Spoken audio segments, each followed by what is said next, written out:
Je suis toujours ravi de vous retrouver, chers téléspectateurs, sur l'écran de NAL TV International et bien sûr pendant cette édition de votre émission semi-hebdomadaire l'Égypte. On essaie de vous présenter les grands événements qui ont marqué la scène égyptienne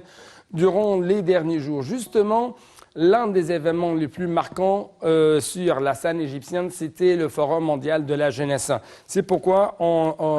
la majorité de nos reportages aujourd'hui va être concentré sur cet événement très intéressant, notamment au niveau des jeunes, non seulement de l'Égypte, mais du monde entier. En fait, le président de Sisi et son épouse, Madame Intisar Sisi, ont assisté à la cérémonie de clôture de la 4e édition du Forum mondial de la jeunesse, qui s'est déroulé de jeudi 13 janvier à Sharm el-Sheikh. Intervenant lors de la séance de clôture, le président a exprimé sa profonde gratitude pour le lancement de la 4e édition du Forum mondial de la jeunesse, avec cette image honorable dans la forme et le contenu qui exprimait clairement l'ampleur de l'effort déployé par le comité d'organisation et tous les participants, que ce soit au niveau du gouvernement, des organisations internationales ou des institutions de la société civile et des jeunes du monde entier. Le président a ensuite émis les recommandations de la 4e édition du Forum mondial de la jeunesse. Dans son allocution à la clôture de la 4e édition du Forum mondial de la jeunesse, le président Abdel Fattah al-Sisi s'est réjoui de cette opportunité d'échanger les visions et de créer un état de dialogue sérieux et constructif afin d'établir la paix et de parvenir au développement durable à travers les idées et les innovations de la jeunesse du monde. Il a fait savoir que la diversité des visions avait créé de nouveaux horizons permettant ainsi de s'inspirer de nouvelles idées pour créer un meilleur avenir. Le président a ajouté que la situation mondiale liée à la pandémie de Covid-19 s'était imposée à l'ordre du jour du forum à la lumière de multiples questions sur le sort du monde et son avenir dans la foulée de la crise pandémique qui avait affecté tous les aspects de la vie humaine. Le président a rappelé que le Forum mondial de la jeunesse est devenu aujourd'hui la plateforme de dialogue la plus importante dans le monde, d'où l'impératif de redoubler d'efforts pour développer et moderniser cette plateforme afin de transformer ses recommandations en une réalité tangible. Le président a ensuite émis les recommandations de la 4e édition du Forum mondial de la jeunesse. Il a déclaré l'année 2022 année de la société civile afin que la direction du forum, les autorités et les institutions concernées de l'État créent une plateforme de dialogue efficace entre l'État, sa jeunesse et les institutions de la société civile locale et internationale. Il a confié à la direction du forum d'activer son initiative lancée en créant un incubateur mondial pour les entrepreneurs, les projets émergents et les petites entreprises en coordination avec la présidence du Conseil des ministres et les autorités responsables avec l'élargissement de la participation du secteur privé, les institutions financières et les partenaires au développement dans cette initiative. Le président a aussi confié à la direction du forum en coordination avec les autorités concernées de l'État de former des groupes de jeunes de l'Égypte et du monde pour participer immédiatement aux préparatifs du 27e conférence sur le climat qui sera tenue à Sharm el-Sheikh. Il s'est dit sûr que ces jeunes vont être capables de faire réussir cet événement. Le président a également conféré à la présidence du Conseil des ministres à la préparation d'une vision globale avec les partenaires au développement pour réaliser une extension africaine des initiatives de développement réalisées en Égypte dans le cadre de la responsabilité régionale de l'État égyptien envers son environnement régional. Le président a aussi chargé l'Académie nationale de formation de préparer des programmes de formation spécialisés pour les jeunes arabes et africains afin de développer leurs compétences pour faire face aux changements causés par la pandémie de Covid-19 et les conflits actuels dont le principal est le développement des capacités des jeunes à l'entrepreneuriat et à la technologie.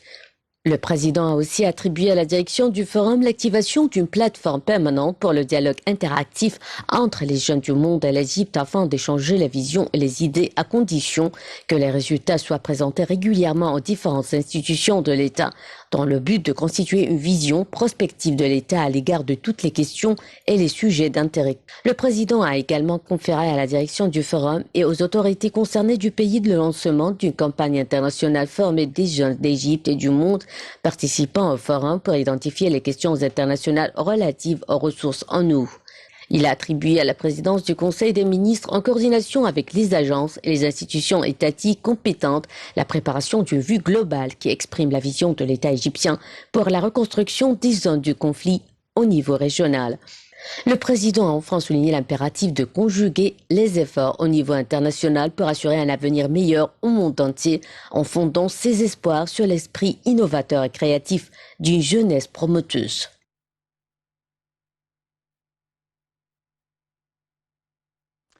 En fait, en l'espace de 4 jours, l'Égypte, par le biais de la ville de Sharm el-Sheikh, a été la capitale mondiale des jeunes. En fait, la 4e édition du Forum mondial de la jeunesse qui s'est déroulée du 10 au 13 janvier dans cette station balnéaire de la Mer Rouge était sous les auspices du président Abdel Fattah el-Sisi, mais aussi était le centre des regards du monde entier. Des explications tout de suite. Tel qu'expliqué sur le site officiel du Forum mondial de la jeunesse, le forum est une initiative des jeunes égyptiens qui ont présenté cette recommandation lors de la conférence nationale des jeunes le 25 avril 2017 à Ismailia. Le 24 juillet 2017, le président Abdel Fattah el-Sisi a officiellement donné une suite favorable à cette recommandation en lançant le premier Forum mondial de la jeunesse qui s'est tenu à Sharm el-Sheikh en novembre 2017. Le Forum mondial de la jeunesse est donc une plateforme internationale qui rassemble des dizaines de milliers de jeunes venus du monde entier pour participer à des travaux liés à la bonne gouvernance, à la création de nouvelles idées pouvant concourir à la construction d'une paix durable, à l'égalité des genres et à la promotion des sciences et des nouvelles technologies sans omettre l'émulation culturelle. Organisés dans un cadre enrichissant et propice, leur permettant d'échanger leurs points de vue et de recommander des initiatives aux décideurs et aux personnalités influentes, le Forum mondial de la jeunesse est aujourd'hui une entité institutionnelle qui parle des jeunes, qui parle aux jeunes et qui est réalisée avec les jeunes du monde entier. Depuis lors, le Forum est devenu une opportunité pour les jeunes de s'engager avec les meilleurs leaders et décideurs. Il leur donne également la possibilité de créer un réseau avec leurs semblables, jeunes promoteurs de la région et de l'international, déterminés à faire de notre monde un meilleur endroit pour tous et toutes. C'est dans la station balnéaire de Sharm el-Sheikh que s'est déroulée du 10 au 13 janvier la 4e édition du Forum mondial de la jeunesse sous l'emblème Back Together, ensemble à nouveau. Ce sont au total 50 000 jeunes venus du monde entier qui ont pris part à ce grand rendez-vous annuel qui brasse les différentes cultures et les différentes compétences pour créer un socle final de jeunes aguerris sur les thèmes proposés. Cette nouvelle édition s'est focalisée sur 3 axes principaux, à savoir la paix, le développement et la créativité. Durant les sessions et les travaux, différents thèmes et sujets d'intérêt pour les jeunes internationaux sont discutés, créant ainsi une plateforme de partage d'idées et d'expériences. Le forum est devenu une plateforme de dialogue entre les jeunes et un outil pour échanger la vision entre les pays du monde entier, en particulier à ce moment décisif de l'histoire humaine qui nous oblige à prendre conscience de l'importance du dialogue et à gérer les différences entre nous. L'humanité ne peut surmonter le défi de sa survie et ses crises actuelles que par la sincérité des intentions, la fin des conflits, la gestion de la différence et le travail, a déclaré le président Abdel Fattah el-Sisi en donnant le coup d'envoi de la 4e édition du forum. Des jeunes de 196 pays de différentes nationalités, couleurs, religions, idéologies et cultures ont été invités à échanger leur expérience et leur point de vue durant les 4 jours du forum. L'Égypte, par le biais de la ville de Sharm el-Sheikh, a donc été en l'espace de 4 jours la capitale mondiale des jeunes.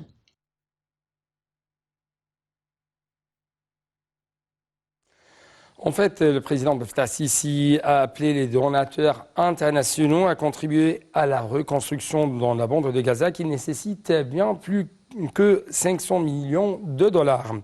D'autre part, le président a affirmé de tels propos lors d'une session du Forum mondial de la jeunesse qui s'est tenue mercredi dernier à Sharm el-Sheikh. Le président Abdel Fattah el-Sisi a appelé les donateurs internationaux à se montrer généreux dans leur contribution à la reconstruction dans la bande de Gaza lors d'un panel du Forum mondial de la jeunesse qui s'est tenu mercredi à Sharm el-Sheikh. La reconstruction de la bande de Gaza nécessite bien plus que 500 millions de dollars, a indiqué le chef de l'État, faisant référence à la somme promise par l'Égypte pour la réhabilitation du territoire palestinien au lendemain de l'opération Gardien du mur lancée par Tsahal contre le Hamas. Le président a exprimé l'espoir que le processus de reconstruction prendra fin le plus tôt que possible pour le bien de nos frères de la bande de Gaza, disant souhaiter que les habitants de celle-ci soient eux-mêmes impliqués dans les efforts de reconstruction et non des travailleurs étrangers. Le président el-Sisi a par ailleurs appelé les pays donateurs à fournir également une aide financière à l'Office de secours et de travail des Nations Unies pour les réfugiés de Palestine, l'endroit afin qu'il puisse remplir ses obligations envers la bande de Gaza. Le président a déclaré que notre rôle dans l'effort de reconstruction continuerait, exhortant les donateurs à ne jamais abandonner leur roi. Le président a rappelé que le mois dernier, le Comité national égyptien pour la reconstruction de la bande de Gaza a lancé la deuxième phase de reconstruction des bâtiments détruits dans le territoire côtier, qui comprend la mise en œuvre de 6 projets dans des zones résidentielles et l'établissement de 2 ponts. Le président Abdel Fattah al-Sisi et le président de l'autorité palestinienne Mahmoud Abbas se sont rencontrés lundi 10 janvier dans la ville balnéaire de Sharm el-Sheikh. Les deux dirigeants ont parlé des derniers développements liés à la cause palestinienne, à la lumière des défis auxquels elle est confrontée et du rôle des frères arabes dans le soutien de la position palestinienne dans tous les organes internationaux, a rapporté la présidence. Le président Mahmoud Abbas est arrivé à Sharm el-Sheikh dimanche pour assister à la 4e édition du Forum mondial de la jeunesse. L'Égypte est prête à transmettre son expérience aux Africains, à améliorer leur situation, à les aider et à encourager les autres à les soutenir, considérant ceci comme étant un devoir et faisant partie de ces droits de l'homme. C'est ce qu'a déclaré le président Abdel Fattah al-Sisi lors d'un entretien avec les partenaires du développement en marge de la 4e édition du Forum mondial de la jeunesse. Les explications tout de suite avec Dalia Karam. Lors d'un entretien avec les partenaires du développement en marge de la 4e édition du Forum mondial de la jeunesse à Sharm el-Sheikh, le président Abdel Fattah al-Sisi a affirmé que l'Égypte était prête à transmettre son expérience aux Africains et à les soutenir, considérant ceci comme étant un devoir et faisant partie des droits de l'homme. Évoquant les infrastructures en Afrique, le président a indiqué que si l'électricité était assurée dans le continent, les gens arrêteront de brûler les arbres et de détruire les forêts et le climat s'améliorerait. S'adressant aux institutions et aux agences s'intéressant à améliorer la vie des humains, le président a renchéri que l'Afrique mérite le soutien pour enrayer les conflits qui y sévissent, car si cela continue, ces conflits s'aggraveront, ainsi que le terrorisme, ce qui nous impactera tous. Il les invite à exécuter des projets dans tout le continent par le biais de sociétés européennes et mondiales. Il y a beaucoup de domaines dans lesquels nous devons travailler et qui ont besoin d'être financés. L'Égypte est disposée non seulement à y participer, mais à y apporter son soutien, a affirmé le président.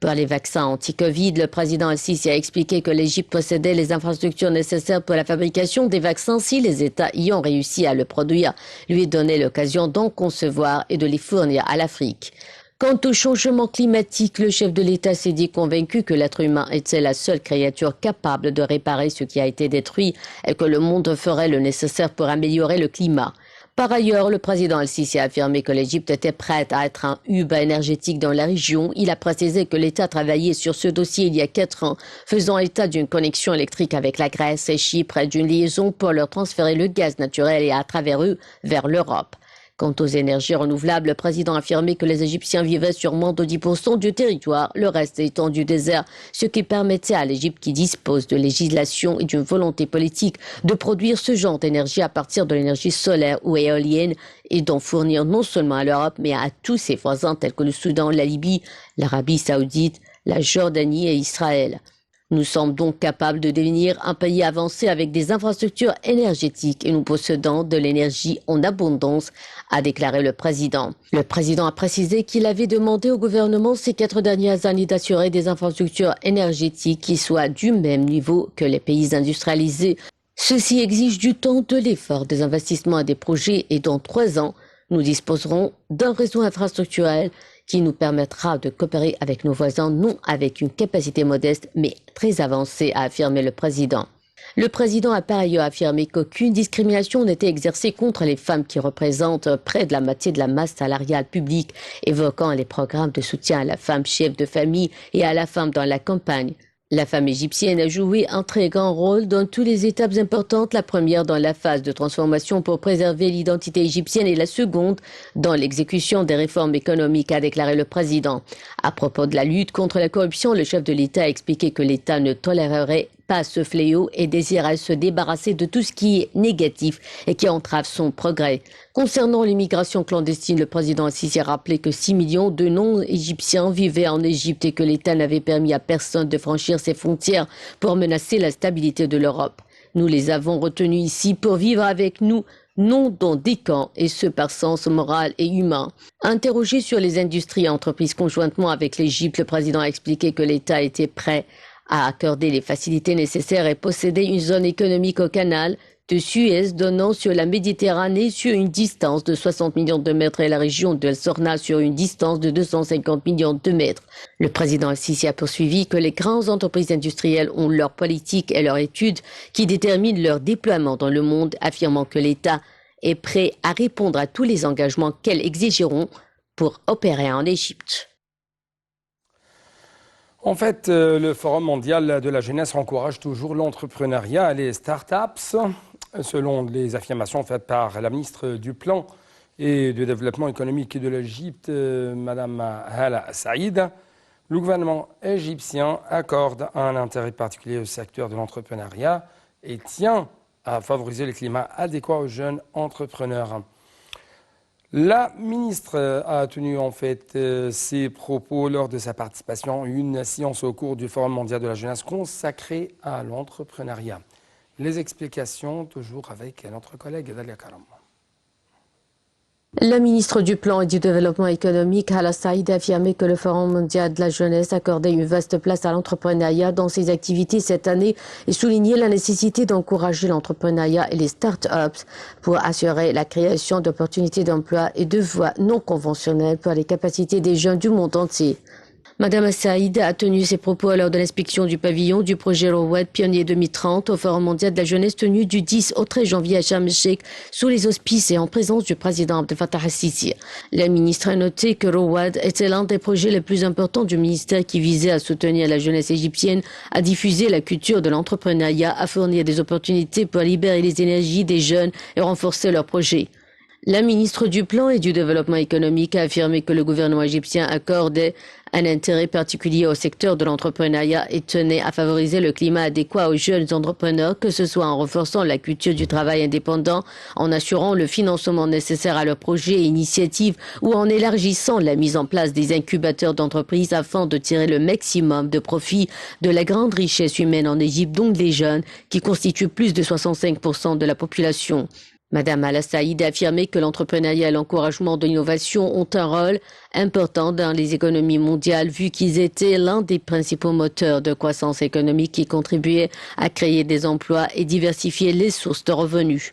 Elle a souligné que l'entrepreneuriat avait la capacité de présenter des solutions innovantes et réelles aux défis économiques dans les secteurs de l'économie à travers la stimulation de l'économie avec de nouveaux petits projets pour les jeunes afin de devenir une force sociale productive contribuant efficacement aux efforts de développement outre les rendements sociaux dont la baisse du taux de chômage. Quant au secteur des moyennes, petites et micro-entreprises, Madame Hala Saïd a indiqué que ce secteur représentait la colonne vertébrale de l'économie égyptienne, soulignant que le nombre d'entreprises fondées avait atteint 1,7 million, soit 44,6% du total des entreprises formelles dans le secteur privé officiel et que le nombre de travailleurs se chiffre à près de 5,8 millions. Dans la CAN de 2022, l'Égypte bat la Guinée-Bissau et respire mieux grâce à un but de Mohamed Salah, l'idole des Égyptiens, surtout les jeunes. L'Égypte a pris le meilleur sur la Guinée-Bissau. Sous pression après leur défaite inaugurale contre le Nigeria, les Pharaons ont assuré samedi soir l'essentiel avec une victoire 1-0 grâce à un but de son attaquant Mo Salah. L'exemple inspirateur aux jeunes du monde entier. Donc, fin de cette édition, mais avant de vous quitter, nous souhaitons toujours tous les meilleurs, mais bien sûr, les meilleures bonnes chances pour l'équipe nationale dans cette CAN de 2022 au Cameroun. Encore une fois, merci pour votre attention et bon suite dans le programme Sunna TV International.